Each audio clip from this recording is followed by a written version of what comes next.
ओम शांति। परमात्मा पिता हम बच्चों को समझाते हैं कि इन आँखों से जो कुछ भी दिखाई देता है उसे भूलना है। सबसे बड़ी बात भूलने का कारण ही है ये सब कुछ विनाश होने वाला है। बाबा कहते हैं ये शरीर और शरीर सहित ये दुनिया पुरानी पतित हो गई है, इसलिए इस शरीर को भी भूलना है, शरीरधारी मनुष्य को भी भूलना है और इस सांसारिक दुनिया को भी भूलना है। तो बाबा कहते हैं अशरीरी बनने का अभ्यास करें।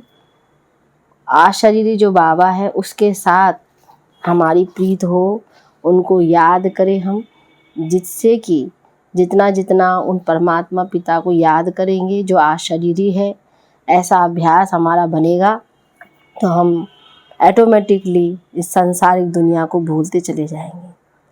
तो यही सच्चा और श्रेष्ठ ज्ञान दिया बाबा ने। ऐसे श्रेष्ठ और सच्चा ज्ञान एक श्रेष्ठ से श्रेष्ठ परमात्मा की कोई दे नहीं सकता है। बाबा कहते हैं हमेशा इस स्मृति में रहो, हम बच्चों को ईश्वरीय मत मिलती है। वह ईश्वर जो सदा सबको सुख देने वाला है, कभी दूसरों को दुख नहीं देता है, किसी को दुख नहीं पहुंचाने का सोचता। ऐसे हम बच्चों को भी सदा सबको सुख देना है। तो सुनते हैं बाप दादा के 18 मई 2023 के साकार महावाक्य में। बाबा बोले, मीठे बच्चे, इन आँखों से जो कुछ देखते हो उसे भूलना है। सब शरीरधारियों को भूल अशरीरी बाप को याद करने का अभ्यास करो। प्रश्न में, तुम बच्चों का मुख ज्ञान से मीठा होता, भक्ति से नहीं क्यों? उत्तर में, क्योंकि भक्ति में भगवान को सर्वव्यापी कह दिया है।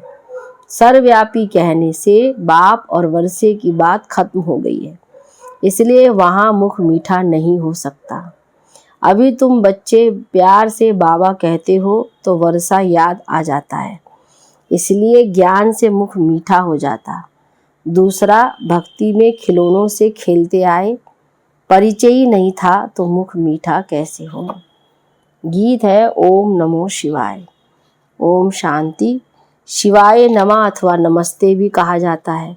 नमस्ते हमेशा बड़ों को की जाती है। मनुष्यों का बुद्धि योग पतित पावन बाप के साथ नहीं है। पतित को पावन बनाने वाला है ही एक, उनको कहा जाता है शिवाय नमः। यह भी बुद्धि में आता है कि शिव तो है निराकार। अगर शंकर को नमः करेंगे तो कहेंगे शंकर देवताय नमः। शिवाय नमः वह अलग हो गया, शंकर देवताय नमः वह अलग हो गया। ब्रह्मा देवताय नमः कहते हैं, ब्रह्मा तो है यहाँ। जब तक सूक्ष्म वतनवासी ना बने तब तक उनको देवता भी कहा ना जाए। यहाँ तो है प्रजापिता, जब तक वह यह प्रजापिता है, मनुष्य तन में है, तब तक इनको देवता कह नहीं सकते। देवता तो सूक्ष्म वतनवासियों को या तो जो नई दुनिया में रहते उनको कहा जाता है। इससे सिद्ध होता है इस समय जबकि प्रजापिता है तो देवता नहीं कहेंगे। तुमको भी इस समय ब्राह्मण कहा जाता है, परंतु तुम दैवी बुद्धि अर्थात देवता बनने के लिए पुरुषार्थ कर रहे हो। देवताओं की तो महिमा है, सर्वगुण संपन्न है, 16 कला संपूर्ण है। ब्रह्मा विष्णु शंकर की यह महिमा नहीं है। महिमा मनुष्य मात्र की और देवताओं की अलग अलग होती। प्रेसिडेंट है, उनका पार्ट अपना, प्राइम मिनिस्टर का पार्ट फिर अपना है। ड्रामा में पार्ट तो अलग अलग होगा ना। तो जब शिवाय नमः कहते हैं तो शिव बाबा ही है। ब्रह्मा देवताय नमः, विष्णु देवताय नमः अलग है। शिव बाबा को ऐसे नहीं कहेंगे, उनको कहेंगे परमपिता परमात्मा शिव, क्योंकि शिव और शालिग्राम है। वह छोटे छोटे दिखाते हैं, वह बड़ा है। बाबा ने समझाया है कोई भी छोटे बड़े नहीं होते हैं, उनको कहा जाता है परमपिता परमात्मा गॉड फादर। ये क्यों कहते हैं? आत्मा शालिग्राम शिव को बाबा कहती है तो ज़रूर बाप से वर्षा मिलना चाहिए, क्योंकि वह है स्वर्ग का रचयिता। तो जरूर आदि सनातन देवी देवता धर्म की रचना परमपिता परमात्मा ने की होगी और कोई कर ना सके।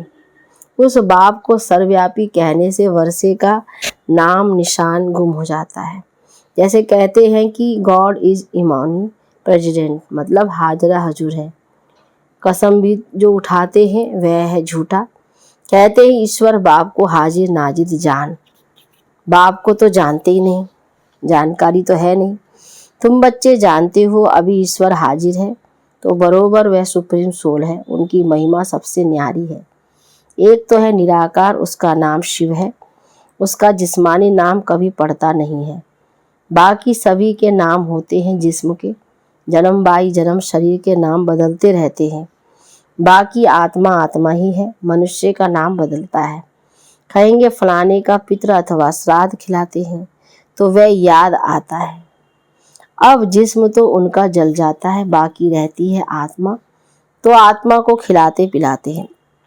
आत्मा को निर्लेप कह ना सके। बाप बैठ समझाते हैं जब कोई शरीर छोड़ते हैं तो शरीर तो खत्म हो गया, फिर किसको खिलाते हैं। भले खिलाएंगे आत्मा को तो भी शरीर में मोह रहता है। यहाँ बाबा कहते हैं कोई के शरीर के साथ मोह नहीं रखो, बिल्कुल नष्टो मोहा बनो। सब शरीरों को बुद्धि से निकालना है। अब इन आँखों से जो देखते वो भूलना है।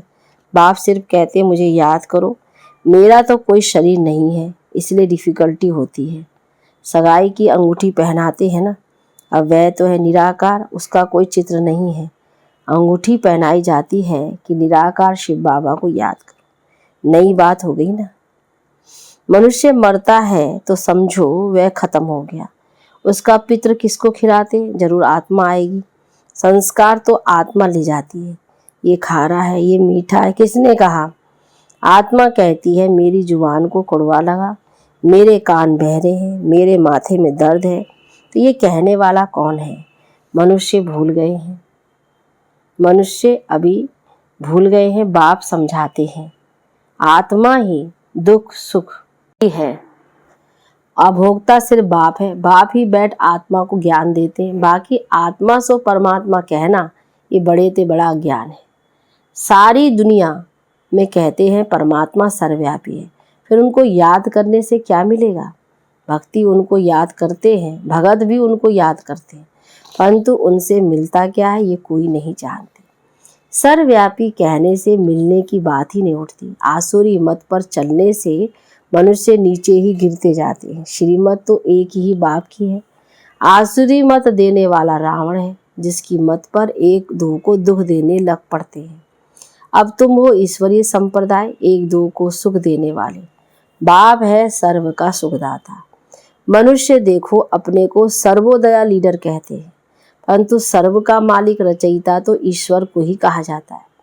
तो सर्व माना सारी सृष्टि, सारी सृष्टि का सदगति दाता कोई मनुष्य को नहीं कहेंगे। तो मुख्य बात है पहले सर्वव्यापी का ज्ञान निकालना पड़े। बाप को सब याद करते हैं, भगत चाहते हैं भगवान आकर हमको कुछ देवे, तो बाप ने जरूर कुछ दिया है। रचयिता रचेगा तो देगा भी ना। बाबा देते हैं स्वर्ग की बादशाही, उस बाप को भूलना नहीं है। तो यही है मेहनत। अब तुम बच्चे भी समझो सयाने हो, पहले तुम बहुत बेसमझ थे। बाप को सर्वव्यापी कहने से कुछ भी नहीं मिलता। पहले पहले बाप सिद्ध बताते हैं वह है परम पिता। परम अक्षर लौकिक बाप को नहीं दिया जाता। परम पिता है परे से परे परम धाम में रहने वाला, वह है सुप्रीम, वही मनुष्य सृष्टि का बीज रूप है। बाप बीज है ना, स्त्री को अडॉप्ट कर फिर रचना रचते हैं। शिव बाबा कहते हैं मैं भी इनको अडॉप्ट करता हूँ। तो वह है कुखवंशावली और यह है मुखवंशावली। ये ब्रह्मा मेरी स्त्री है, परंतु चोला तो पुरुष का है। मैं इनको अडॉप्ट करता हूँ, इनके मुख से तुमको जन्म देता हूँ। शिव बाबा के बच्चे तो है, परंतु शिव बाबा ने फिर ब्रह्मा द्वारा नया जन्म दिया है। कहते हो तुम माता पिता हम बालक तेरे, वह तो है निराकार, माता कैसे हो सकती? इसमें बहुत सूक्ष्म समझने की बुद्धि चाहिए। बाप को कहा जाता रचयिता, तो वह क्रिएट कैसे करे? जगत अम्बा सरस्वती जिसको कहते हैं वह तो ब्रह्मा की बेटी मुखवंशावली गाई जाती है। अब माता उनको कहे या इनको, असुर रॉयल्टी में यह साकार ब्रह्मा माता है, परंतु मनुष्य तन है तो माताओं की चार्ज भी इनको कैसे रखा जाए? इसीलिए फिर जगत अम्बा निमित्त बनी हुई है। बाप कहते हैं मैं इनमें प्रवेश कर इनको अडॉप्ट करता हूँ। फिर तुम कहते हो हम ब्रह्मा द्वारा ईश्वर के बच्चे बने हैं, ईश्वर हमारा दादा है। ये बातें शास्त्रों में है नहीं, यह सब है भक्ति मार्ग के खिलौने। खिलौनों से मनुष्य का मुख मीठा नहीं होता। यहाँ तो टेम्पटेशन से बाप से वर्षा मिलने की। सर्वव्यापी कहने से किसका मुख भी मीठा नहीं होता है। सारी दुनिया में ये सर्वव्यापी का ही ज्ञान है। इस समय जो बच्चे हैं उन्हों की ही बुद्धि में हमारी याद है, तो उन्होंने फिर लिख दिया मैं सर्वव्यापी हूँ। सभी मनुष्य मुझे याद करते परंतु जानते नहीं हैं। तो अर्थ का कितना फर्क कर दिया है, रस्सी को सांप बना दिया है। अब बाप कहते मेरे को याद करो और कोई को नहीं। इसका मतलब ये नहीं कि मैं सर्वव्यापी हूँ। तुम जानते हो हमारी आत्मा बाबा को याद करती है, तो सर्वव्यापी अक्षर में फर्क हो गया। यह भी ड्रामा की भाभी है, फिर भी ऐसे ही होगा, होना ही है। इस समय जो एक्ट चली शूट हुई हुआ उसको ड्रामा कहेंगे। अनादि बना बनाया ड्रामा है, इसमें कोई फर्क नहीं पड़ सकता। ये चित्र आदि सब ड्रामा अनुसार बच्चों द्वारा बनवाए गए हैं। वह खुद कहते मैं कुछ नहीं जानता था। अब बाप ने दिव्य दृष्टि दी है। दिव्य दृष्टि दाता तो वह है ना। नए नए चित्र बनवाते रहते हैं। एक बार बनवाया फिर पॉइंट निकलती है तो करेक्ट करना पड़ता है, फिर सही करना पड़ता है। ब्रह्मा के आगे प्रजापिता अक्षर जरूर लिखना पड़े, नहीं तो उसे समझते नहीं। कहते हैं ब्रह्मा मुख वंशावली तो औलाद हुए ना, ब्रह्मा की औलाद तो ब्राह्मण हुए ना। तुम बच्चे जानते हो प्रैक्टिकल में हम ब्रह्मा की औलाद शिव के पोतरे हैं। पहली बात है ही बाप और वर्षे की, जिससे मुख भी मीठा हो। बाप स्वर्ग का रचयिता है तो जरूर वर्षा मिलना चाहिए। कोई नहीं लेते हैं तो समझो हमारे दैवी धर्म के नहीं है। आकर समझेंगे वही जो देवी देवता पद पाने वाले होंगे। तो मुख्य बात है पवित्रता की। पवित्र रहने बिगैर रक्षाबंधन हो ना सके। बाप से प्रतिज्ञा करते हैं बाबा हम पवित्र जरूर बनेंगे। पवित्र बनने के बिगैर आपके पास कैसे आ सकेंगे, तो जरूर श्रीमत पर ही श्रेष्ठ बनेंगे। सतयुग में तो नहीं बनेंगे, जरूर कलयुग में बने होंगे। कलयुग अंत सतयुग आदि का संगम होगा, अर्थात संगम पर ही बाप आकर बच्चों को स्वर्ग का वर्षा देते हैं। भारत का नाम बहुत बाला है। भारत ही सचखंड और झूठखंड बनता है, और खंड गोल्डन एज में नहीं होंगे। दूसरे सभी खंड विनाशी हैं, यह है अविनाशी खंड, क्योंकि अविनाशी बाबा फिर से आए हैं। धर्म स्थापना की एक्टिविटी जो हुई है कल्प बाद फिर वही चलेगी। बाप कितना वर्षा देते हैं। मोस्ट बिलवेड बाप है। गृहस्थ व्यवहार में रहते हुए तुम प्रवृत्ति मार्ग वालों को पवित्र जरूर बनना है। सन्यासियों का है निवृत्ति मार्ग। निवृत्ति मार्ग वालों का धर्म ही फिर अलग है। वैसे और अलग अलग अनेक धर्म है, वह स्वर्ग में नहीं आएंगे। जो और धर्म के और धर्मों में मिल गए हैं वही निकलेंगे। अब तुमको कितना ज्ञान मिला है, तुम्हारा तीसरा नेत्र खुला है, त्रिकालदर्शी तुम बन रहे हो। तो सिवाय तुम ब्राह्मणों के और कोई भी मनुष्य मात्र त्रिकालदर्शी नहीं होते। देवताएं भी त्रिकालदर्शी नहीं है। बाप कहते हैं तुमको तीसरा नेत्र दे सज्जा बनाता हूँ। तुम बच्चे जानते हो हमारा अब तीसरा नेत्र खुल रहा है। जैसे बाप में सारे सृष्टि के आदि मध्य अंत का ज्ञान है, वैसे हम जो उनके बच्चे हैं उनको हमको भी ब्रह्मा द्वारा ज्ञान मिला है। तो गोया हम मास्टर ज्ञान सागर बन रहे हैं, और किसको फिर मास्टर ज्ञान सागर नहीं कहेंगे। परंतु तुमको भी ज्ञान सागर नहीं कहेंगे, तुम ज्ञान नदियाँ हो। बाकी कोई ऐसे नहीं अर्जुन ने तीर मारा और गंगा निकल आई, ना ही गऊ के मुख से पानी निकल आता है। वहाँ गंगा कहाँ से आएगी। कहाँ तुम दो भुजा वाले, कहाँ वह जगत अम्बा को 4-6 भुजाएं दे देते हैं। तुम बच्चों को बहुत कुछ समझाना है। कई बच्चे कहते हैं कि बाबा की याद नहीं रहती है। अपने को आत्मा नहीं समझते, घड़ी घड़ी भूल जाते हैं। बाप को याद नहीं करेंगे तो वर्षा कैसे मिलेगा। बाबा कहते हैं निरंतर मुझे याद करो तो उसी योग बल से तुम्हारे विकर्म विनाश होंगे। याद नहीं करेंगे तो मम्मा बाबा के तख्त नसीन कैसे बनेंगे, उनको कपूत कहा जाता है। जब हम बच्चे बाबा को याद ही नहीं करेंगे तो बच्चे कैसे बने, फिर कपूत हुए ना। बाबा कहते याद तो करना पड़ेगा। सपूत बच्चे तो बाप को निरंतर याद करने का खूब पुरुषार्थ करते रहेंगे, अंत तक करना ही है। बाप को जितना याद करेंगे उतना तुम्हारी कमाई है। अपना चार्ट रखो, जो ओटे सो अर्जुन, उन्हें ही वारिस कहा जाता है। अच्छा, मीठे मीठे सिकिल दे रूहानी बच्चों प्रति माता पिता बाप दादा का याद प्यार और गुड मॉर्निंग। रूहानी बाप की रूहानी बच्चों को नमस्ते, रूहानी बच्चों की रूहानी बाप दादा को गुड मॉर्निंग, नमस्ते बाबा नमस्ते। धारणा के लिए मुख्य सार में पहली पॉइंट, ईश्वरीय मत पर एक दो को सुख देना है, किसी को भी दुख नहीं देना है, बाप समान सुखदाता बनना है। दूसरी पॉइंट में, इन शरीरों से मोह निकाल, नष्टो मोहा बनना है। सपूत बच्चा बन निरंतर बाप को याद करने का पुरुषार्थ करना है।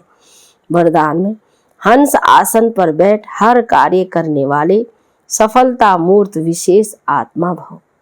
विस्तार, जो बच्चे हंस आसन पर बैठकर हर कार्य करते हैं उनकी निर्णय शक्ति श्रेष्ठ हो जाती है, इसलिए जो भी कार्य करेंगे उसमें विशेषता समाई हुई होगी। जैसे कुर्सी पर बैठकर कार्य करते हो, वैसे बुद्धि इस हंस आसन पर रहे तो लौकिक कार्य से भी आत्माओं को स्नेह और शक्ति मिलती रहेगी। हर कार्य सहज ही सफल होता रहेगा। तो स्वयं को हंस आसन पर विराजमान विशेष आत्मा समझ कोई भी कार्य करो और सफलता मूर्त बनो। स्लोगन में, स्वभाव के टक्कर से बचने के लिए अपनी बुद्धि, दृष्टि व वाणी को सरल बना दो। अच्छा, ओम शांति, ओम शांति, ओम शांति।